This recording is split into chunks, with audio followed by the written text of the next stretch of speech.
अस्सलाम वालेकुम। तो आज की वीडियो हमारी है एमडी कैट के लास्ट डे और एमडी कैट वाले डे के बारे में। ठीक है, उस दिन पे आपने क्या करना है, कैसे स्ट्रेस मैनेज करना है, या सारी चीज़ें, और साथ में हम आपको कुछ ट्रिक्स भी देंगे कि कैसे आपने एमसीक्यू सॉल्व करने हैं। ठीक है, इस वीडियो की काफ़ी ज़्यादा रिक्वेस्ट आई थी, लेकिन लेट इस वजह से हो गई है वीडियो क्योंकि बाकी यूट्यूबर्स की तरह हम ऐसे ही मुंह उठा के जो है वीडियो बना नहीं सकते, जिससे आपका भी टाइम वेस्ट हो। एंड वाला 3-4 मिनट या 5 मिनट की जो भी वीडियो है, हम चाहते हैं कि आपका जो है वो टाइम प्रोडक्टिव हो और आप उससे कुछ जो है अच्छा सीख के जाएँ, या जिससे आपका फ़ायदा हो एमडी कैट के अंदर। ठीक है, तो सबसे पहली चीज़ जो है आपने साथ क्या लेके जाना है, पहले जो एमडी कैट से एक दिन पहले है, लास्ट डे है आपका। ठीक है, उस दिन आपने जो है रात को ये चीज़ें जो है अपने पास रख लेनी है। ठीक है, रोल नंबर स्लिप और एडमिट कार्ड बेसिकली एक ही चीज़ है। कोई एडमिट कार्ड कहता है, कोई रोल नंबर स्लिप कहता है, तो इसका आपने प्रिंट आउट निकलवा के और अपने पास जो है रख लेना है। ठीक है, प्रिंट आउट कलर प्रिंट भी हो सकता है, और जो कलर प्रिंट भी हो सकता है, और जो है ब्लैक एंड वाइट भी हो सकता है, डजेंट मैटर। ठीक है, दूसरा ओरिजिनल सी एन आई सी आपका, और ओरिजिनल सी एन आई सी अगर है आपके पास तो ये रख लें। सी एन आई सी जिसके पास नहीं है वो अपना बे फॉर्म यूज़ करे, और जिसके पास पासवर्ड है तो वो भी यूज़ कर सकता है। ठीक है, ये तीनों चीज़ें आप यूज़ कर सकते हैं। अगर ये तीनों आपके पास नहीं है तो फिर आपको ओरिजिनल सर्टिफिकेट ऑफ मैट्रिक या फर्स्ट ईयर जो भी आप ले जाएं साथ, तो वो लेके आपको जाना पड़ेगा। ठीक है, तो ये दो चीज़ें तो मस्ट हैं, एक रोल नंबर स्लिप और एक सीएनआईसी वगैरह में से, इन सब में से कुछ भी एक लेके जा सकते हैं। दूसरा, आपने जो है ब्लैक या ब्लू बॉल पेन लेके जाना है। बॉल पेन्स ये होते हैं, ये आप देख लें तो ये बॉल पेन जिनको कहते हैं, इनमें 3 टाइप्स या बहुत सारी टाइप्स के होते हैं। आप कोई भी टाइप का लेके जा सकते हैं, लेकिन इधर आप देखें तो हम रिकमेंड ये करते हैं कि आप मोटी टिप वाला कोई लेके जाएं, क्योंकि इससे बबल्स फिल करने में ज़रा टाइम कम लगता है। जैसे आप पतली टिप वाला इस तरह का लेके जाएंगे ना, उसमें आपको बबल फिल करने में काफ़ी ज़्यादा टाइम लगेगा, या जिसके साथ आप ज़्यादा वो हैं वो लेके जाएं। बेसिकली हम ब्लू कलर रिकमेंड करते हैं कि वो लेके जाएं, उससे बबल फिल करें, क्योंकि उसके अंदर जो है ना बेसिकली इन्होंने कंप्यूटर के अंदर चेक होना होता है, तो ब्लू और ब्लैक का जब कॉन्ट्रास्ट आ जाता है ना, तो चांसेस कम होते हैं कि कंप्यूटर से कोई गलती हो। ठीक है, तो ब्लू कलर का लेके जाएंगे तो ज़्यादा बेहतर है। बाकी ब्लैक या ब्लू कोई भी लेके जाए, कोई फ़र्क नहीं पड़ता इतना। ठीक है, एक क्लिप बोर्ड का काफ़ी ज़्यादा बच्चे पूछ रहे थे कि क्लियर लेके जाना है, कौन सा लेके जाना है। क्लिप बोर्ड आप कोई भी लेके जा सकते हैं, बट मेक श्योर कि उसके पीछे या कुछ लिखा हुआ ना हो। ठीक है, क्लियर लेके जाते हैं तो ज़्यादा बेहतर है, नहीं लेके जाते तो दूसरा भी अलाउड है, कोई इसका जो है वो नहीं है। उसके बाद हम आ जाते हैं कि सेंटर्स की तरफ। ठीक है, अगर आपकी रोल नंबर स्लिप पे लिखा है कि 8 बजे आपका पेपर स्टार्ट होगा, तो ये आपने जहन में रखना है कि आप 7:15 पे या 7:30 बजे आप सेंटर के बाहर खड़े हो। ठीक है, उस दिन इतनी ट्रैफिक होगी जितनी आपकी सोच आपने कभी नहीं देखी होगी, और इतने बंदे होंगे उधर एग्जाम सेंटर्स के अंदर कि आपने शायद कभी ना देखे हो। आप बंदों को देख के ही डर जाते हैं कि यार इतने बंदे आए हुए हैं एग्जाम्स देने के लिए, और फिर आपको एंजाइटी शुरू हो जाती है कि अच्छा कोई क्या बुक पढ़ रहा है, कोई क्या बुक पढ़ रहा है। तो उस पे तो हम बात करेंगे कि एंजाइटी मैनेजमेंट कैसे करनी है, लेकिन आपने ये चीज़ ध्यान में रखनी है कि अगर आपने सेंटर आपकी रोल नंबर स्लिप पे 8 बजे रिपोर्टिंग टाइम है, तो 7:15 या 7:30 पे आप उसके बाहर खड़े हों सेंटर के अपने। ठीक है, और ट्रैफिक के लिए अवॉइड करना है आपने। अगर आपके पास बाइक्स वगैरह हैं तो घर वालों को लेके आपने अबू या जो भी आपको छोड़ने जाएगा उसके साथ बाइक पे चले जाए तो ज़्यादा बेहतर है, क्योंकि बाइक रश वगैरह से जो है जल्दी निकल जाता है। तो अगर गाड़ी पे आप जाते हैं तो एक चीज़ ध्यान में रखना है कि जिस टाइम पे आपने निकलने का सोचा हुआ है ना, उससे आधा घंटा और पहले निकलें, क्योंकि गाड़ी पे ट्रैफिक आप जो है ना 15-20 मिनट पहले ही पहुंचने से पहले ही आप ट्रैफिक जैम में फंस जाएंगे। ठीक है, तो ये आपने जहन में रखना है। लोग बहुत होते हैं, और एक चीज़ और जहन में रखनी है कि पूरी फैमिली को साथ लेके जाने की ज़रूरत नहीं है। ठीक है, एक बंदा आपको छोड़ने के लिए जाए, बाकी फैमिली को आप घर पे ड्रॉप करें। ठीक है, उनको बोलें आपके लिए दुआ करें। ठीक है, अब आते हैं आप स्ट्रेस मैनेजमेंट के ऊपर। स्ट्रेस मैनेज कैसे करें? देखिए, स्ट्रेस मैनेजमेंट जो है ना, ये आपने अगर स्ट्रेस को मैनेज कर लिया ना, तो आपने 65% एमडी कैड में सिक्योर कर लिया। ठीक है, स्ट्रेस मैनेजमेंट इतना इंपॉर्टेंट है, क्योंकि आप स्ट्रेस्ड होंगे ना तो आपका दिमाग काम नहीं करेगा, आप एमसीक्यूज नहीं कर सकते। ठीक है, तो स्ट्रेस मैनेजमेंट के लिए आप क्या कर सकते हैं? देखिए, स्ट्रेस मैनेजमेंट सबसे पहली बात तो आपने मेहनत की है। ठीक है, अल्लाह किसी की भी मेहनत ज़ाया नहीं करता, आपको आपकी मेहनत का सिला मिलेगा ही मिलेगा, चाहे जो हो जाए। ठीक है, शायद आपको ये बात वो लग रही है, आपने हज़ार दफ़ा सुनी, आपको यकीन नहीं है, लेकिन लिटरली मुझे भी ये यकीन नहीं था, लेकिन जो है ना, अल्लाह आपकी मेहनत ज़ाया नहीं जाती। ठीक है, तो उस मेहनत का आपको सिला मिलेगा, तो ये आपने चीज़ ध्यान में रखनी है। दूसरा जो है ना, इस बार नहीं हुआ तो क्या हुआ? ठीक है, आप अगली बार ट्राई करें, अगली बार अपनी जो है ना वीकनेसेस पे गौर करें और मेहनत करें, और अगली बार ट्राई करें। आप यकीन करें, अगर यूएचएस के अंदर जो पंजाब की सीट्स होती हैं ना, वो 3000 सीट्स हैं। ठीक है, 3000 सीट्स के अंदर 50% हर साल जो है रिपीटर्स होते हैं। ठीक है, और ये अफवाहें फैलाई हुई हैं लोगों ने कि रिपीटर्स के मार्क्स कटते हैं 2% या ये वो, ऐसा कोई सीन नहीं है। आप रिपीट कर सकते हैं, आप एफएससी के मार्क्स भी इंप्रूव कर सकते हैं। ठीक है, और वो भी आपके ऐड होते हैं, और अगले साल आते हैं मोर स्ट्रॉन्गर बन के आप, और फिर और अच्छा परफॉर्म करते हैं, और आपके चांसेस और ज़्यादा हो जाते हैं। ठीक है, तो ये डू एंड डाई की सिचुएशन नहीं है बिल्कुल आपके लिए कि बस इस बार नहीं हुआ तो बस आप गए रह गए, आपका हो ही नहीं सकता।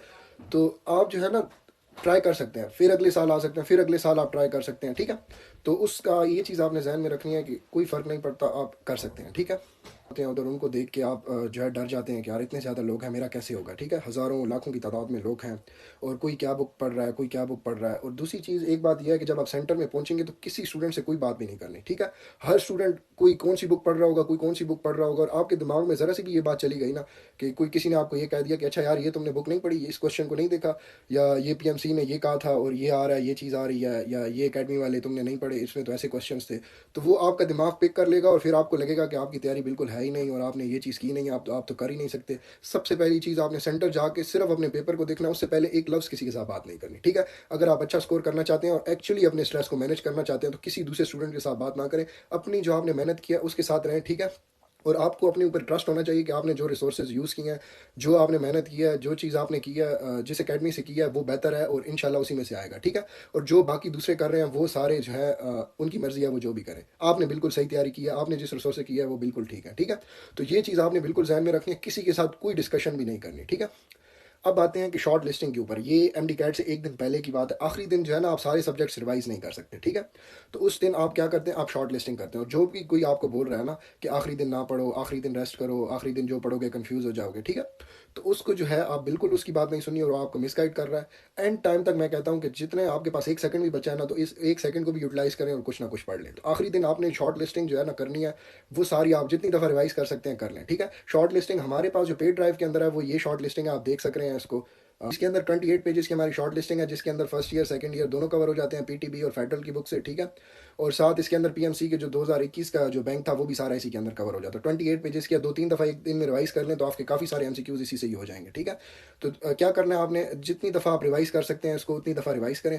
फिर आपने इसके बाद क्या करना है, ये हो गया, तो जो आपने बुक्स में अपने हाईलाइटेड पॉइंट्स किए ना, उन हाईलाइटेड पॉइंट्स को सारों को पढ़ें, आखिरी दिन उन सारों को पढ़ें जितनी बार पढ़ सकते हैं, ताकि जो इंपॉर्टेंट चीज़ें हैं वो आपके दिमाग में रिवाइज हो जाए कि अच्छा ये इंपॉर्टेंट चीज़ें हैं, ये इंपॉर्टेंट चीज़ें हैं। साइंटिस्ट वगैरह के नेम या कोई शॉर्ट लिस्टिंग आपने अपनी बनाई हुई है वो आप कर लें, ठीक है। अब इसके बाद ये चीज़ भी आपने कर ली, उसके बाद आपने सोना अच्छे से है, उसके बाद हम आते हैं पेपर मैनेजमेंट कैसे करनी है और ट्रिक्स सॉल्व करने की, जो एक्चुअल इस उससे आप लेके जाएंगे कि कैसे आपने स्कोर करना है अच्छा, और कैसे कौन सी ट्रिक्स हैं जिससे आप एमसीक्यूज अच्छे सॉल्व कर सकते हैं, ठीक है। तो सबसे पहले OMR शीट जो है इसके बारे में बात कर लेते हैं। काफ़ी ज़्यादा स्टूडेंट्स जो है ना, इनकी मेन स्टूडेंट्स 90% की इसी में गलती होती है। स्टूडेंट्स क्या करते हैं कि OMR शीट को जो है साथ साथ फिल नहीं करते, जब वो एंड पे सारे फिल कर रहे होते हैं तो फिर उनकी से मिस्टेक्स हो जाती हैं। तो सबसे पहला काम आपने ये करना है, जैसे ही आपने एक क्वेश्चन सॉल्व किया, OMR शीट खोलें, उस क्वेश्चन को लेके जाएं और उस क्वेश्चन को जो है फिल कर दें, ठीक है। OMR शीट पे उसको फिल कर दें, अपने क्वेश्चन को इस तरह फिल कर दें, पूरे वो फिल करने आपने। और मतलब एक उस पे दो नहीं फिल करने, ये भी है। रोल नंबर स्लिप अपना सही रोल नंबर अपना ठीक लिखना है इधर, सब्जेक्ट सेट या अपना नाम वगैरह जो भी है आपका OMR शीट पे, उसके बबल सारे सही फिल करने हैं, ठीक है। और साथ साथ जो क्वेश्चन होता जाए साथ साथ उसको जो है OMR शीट पे उतारते जाए, एंड के लिए ना छोड़ें। मैक्सिमम देखें 5 क्वेश्चन का इधर भी वो बना हुआ है तो 3 या 4 क्वेश्चन पहले उस पर कर ले, फिर उनको इधर उतार ले, साथ साथ करेंगे तो ज़्यादा ठीक हो जाएगी, ठीक है। अब हम बात करते हैं बेसिक जो ट्रिक है आपने सॉल्व कैसे करना है एमसीक्यूज, ठीक है।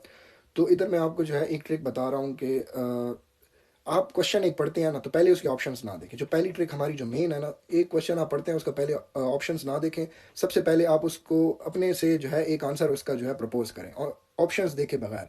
जब आप आंसर अपने से एक प्रपोज करेंगे ना, उससे क्या होगा कि एमसीक्यूज क्या होते हैं, बेसिकली एमसीक्यूज में ऐसे ऑप्शंस होते हैं एमडी कैट में जिनका मकसद ही होता है आपके ब्रेन को ट्रिक करना, ठीक है।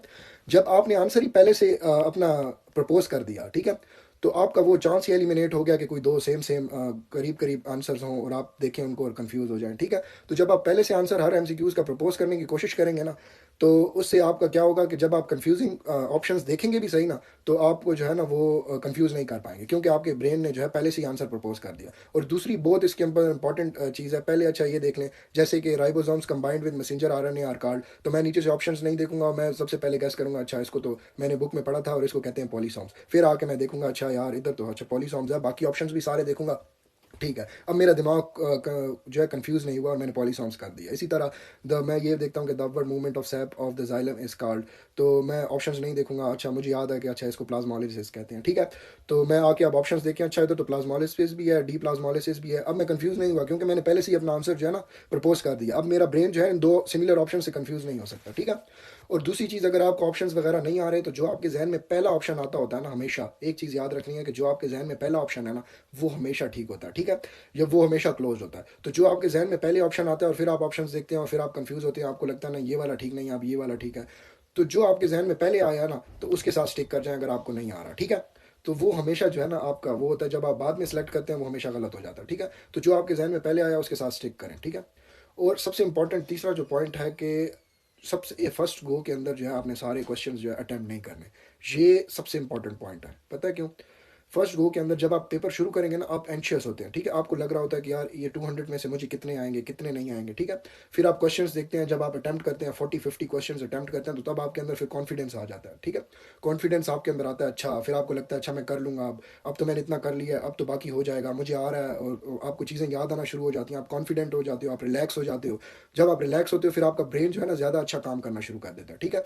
तो फर्स्ट गो में सिर्फ वो क्वेश्चन करें जो आपको तोते की तरह याद है कि यार इसका तो इसके अलावा कोई ऑप्शन हो ही नहीं सकता, उसको मार्क करें। उन जो आपको 100% करेक्ट आपको पता है कि ये हैं, उनको फर्स्ट अटैम्प्ट में मार्क करें, उनको OMR शीट पे ध्यान से उतारें, ठीक है। राइट हैंड के नीचे OMR शीट लिखें, रखें और उसके अंदर उतारते जाएं, ठीक है। फर्स्ट गो में सारे वो कर लें। टाइम आपके पास जो है ना 3.5 आवर्स या कितना, थ्री बहुत आपके पास टाइम होगा। 200 क्वेश्चन है, इसमें जो है ना बिल्कुल आराम सुकून से हो जाएंगे, इतने क्वेश्चन आपके पास बच जाएगा। आप टाइम टाइम पे 20-30 मिनट बचाने से अच्छा है कि आप बिल्कुल आहिस्ता से बिल्कुल आराम से सुकून से सोच समझ के सब कुछ करें, ठीक है।